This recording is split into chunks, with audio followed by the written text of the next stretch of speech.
কিন্তু আমি জাতিটোৰ যদি নিজৰ মেৰুদণ্ডৰ ওপৰত থিয় হ'ব লাগে, আমি সায়েন্স আৰু সায়েন্স ৰিলেটেড এৱাৰনেছ আমি সৃষ্টি কৰিবই লাগিব। কাৰণ সমস্যাৰ সমাধান বেলেগে নকৰে, অসমৰ সমস্যাৰ সমাধান আমিয়ে কৰিব লাগিব।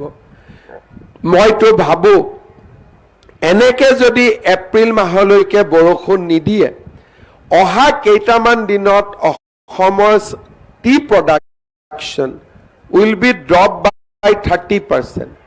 এতিয়া আমেৰিকাৰ সাইণ্টিষ্টে আহি ইয়াৰ অনুসন্ধান নকৰে যে কেনেকৈ ইয়াক আমি ফেচ কৰিব পাৰোঁ, because this is a regional problem.